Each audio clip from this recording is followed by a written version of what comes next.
Alright, so now we're going to just assemble the rest of the A cut using in, out, and the keyboard shortcut E to append to the end of the timeline. And I'll be using the speed feature with L. By the way, if you want to go backwards, you can use J, but I don't find going backwards particularly helpful because here's what it sounds like. Yeah, not particularly helpful. You know, L is the one I use most of all, and I'll be using shift forward, shift back, and trying to get the frame perfect so that I can cut exactly on where I'm talking rather than having unnecessary pauses in the video. So let's just continue with it and see where it's going. Sure, on how to edit videos for beginners. But yeah, that's enough with me plugging that class. Let's get on with the video. Yeah. Okay, now at this point, I know that I want to have one of those title slides that go whoosh and give me a new section. So what I'm going to do is I'm just going to add a little gap just so that I can remind myself that that's where that goes. And the way I'm doing that is with Alt and W. And I want to make sure I'm at the end of the timeline before I do that. So yeah, Alt and W. And Alt and W adds this sort of blank piece of clip to your timeline, which means that when you're zooming out, you can see exactly where that is. By the way, another keyboard shortcut I'm using is Shift and Z, which zooms in appropriately to fit the entire timeline on your screen. This is just quite handy in general. But yeah, and then I'm using the trackpad to zoom out. Let's just continue with the A roll. So, firstly, I want to talk about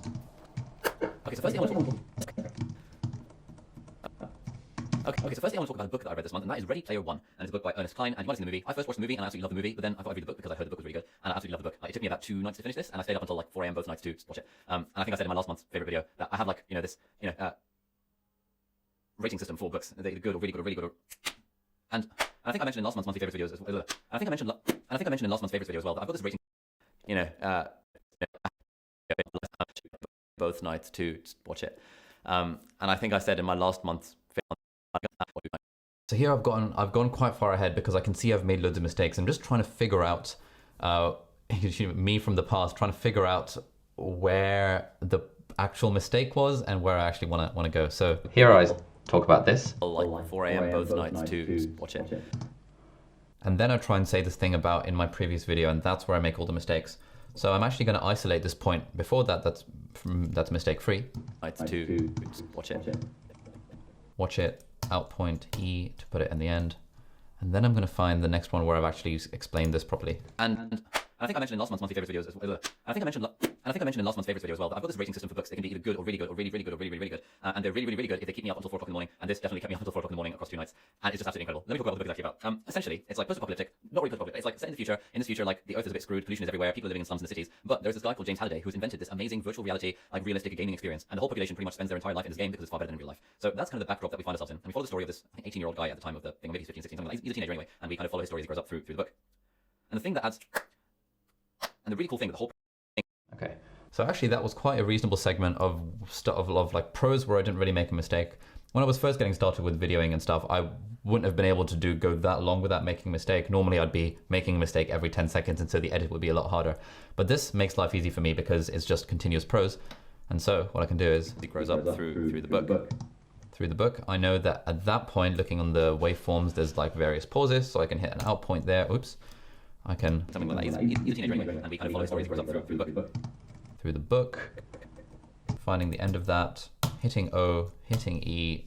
That's on the timeline. Let's move on. Spacebar L. And the thing that adds, and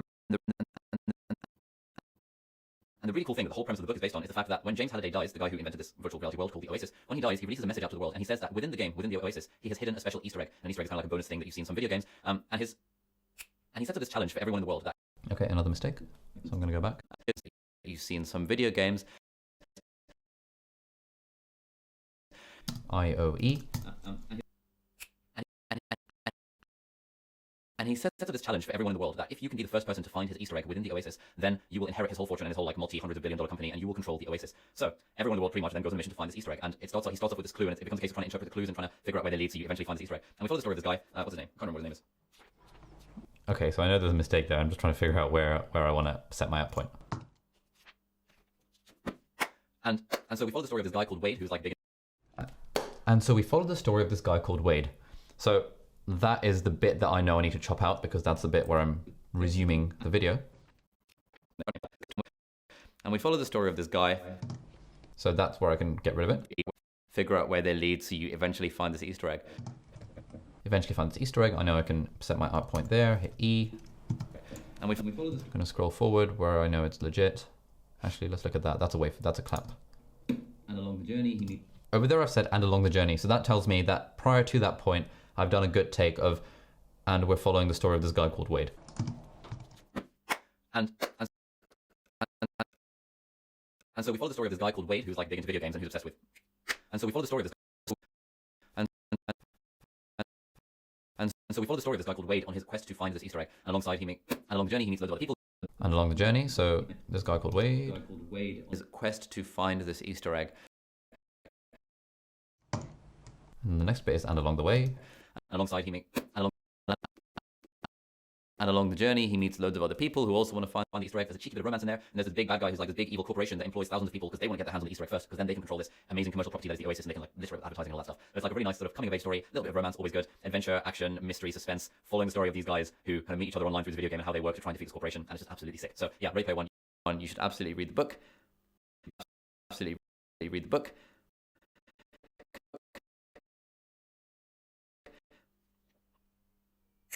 And you can watch the movie as well. They're actually surprisingly different. Like, I probably read the book first and then watch the movie afterwards, but yeah, Ready Player One, incredible book. I'll put a link in the description below. Check it out. Check it out. Okay, that's my rambling for this book done. Oh crap, I forgot to mention that someone needs to win this. Oh, I forgot to mention,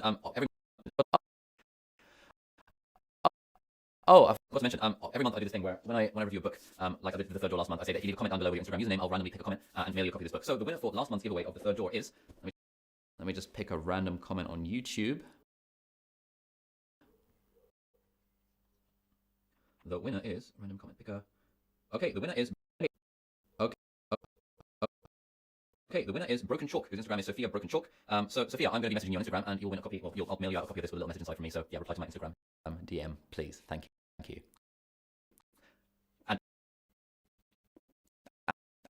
And yeah, we're going to do the same thing this month. So if you want a copy of this, I have a physical copy. Obviously, I read it on Kindle because I read everything on Kindle. I bought a physical copy just so I could give it away. If you want this, just leave a comment down below with anything you like, plus your Instagram username, and then I'll pick someone next month and we'll mail you a copy of this particular book.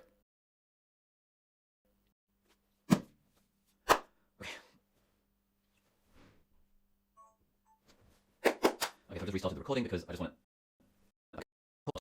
Okay, so I've just restarted the recording because I just want to, because like I can't actually see myself on camera, and so I always, like every 10 minutes, 15 minutes or so, I just kind of stop the recording and restart the recording just in case, because I don't want to have recorded for half an hour and then suddenly realize that something's gone wrong and the footage is missing and I have to reshoot. So yeah, occasionally I'll just do that. And then the 3 claps at the start were so that we could sync nicely with the audio, because the audio is continuously recording. Anyway. Next thing to talk about is the podcast. So, okay, now at this point I can see that I've got a huge long gap where I'm just trying to figure out what to talk about. So I'm not even going to bother watching that. I'm just going to get my playhead, stick it to the start of the next bit. In fact, yeah, stick it to the start of the next bit and just kind of browsing through it. I can see that that is where the content really starts. So yeah, we've done the first A-cut bit of the first bit of the video. I'm not going to speed things up along just so you don't have to sit me edit the A-cut, because this is like the most long and most annoying part of video editing, but it's the most basic part. It is like the bread and butter of video editing. So we have to get good at this. We have to get quick. I think I'm pretty quick at it at this point, but it still takes a long time to get an A-cut together. So we'll speed up the rest of the video. I'll show you how to do it, and you'll see that basically I'm just using I, O, and E, in, out, and append to end of timeline, and I'm using shift forward and back, and using L to speed things up. And basically just using those 6 buttons, I'm able to assemble the entire A-cut. So that's what it looks like. Oh, and you'll notice I've used Alt W to add a little gap, just because I know a new section in my video is coming up, and I know that later on I'm going to want one of those generator title things to come up. Yeah.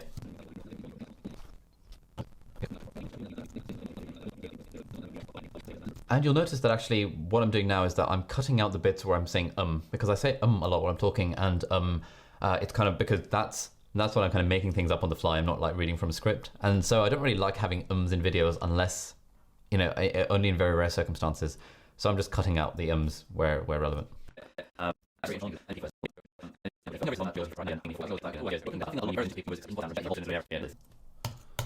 Okay, so that's the end of this next bit. Alt and W to create a little gap, Shift and Z to zoom out a little bit on our timeline.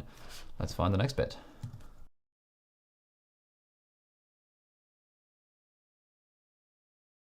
So now the final bit, Alt and W, just to add some more. I see my triple thing. So I'm going to start there. I'm going to hit I. Actually, that's sort of The nice thing about I know as well is that let's say I hit I and then I actually realize the actual I point I want was later on. I just press I again and it updates to my new I point. And if I want to clear my selection for whatever reason, I think it's Alt and X. Yeah, Alt and X just gets rid of all your in and out points. So yeah. Let's go back to my triple thing.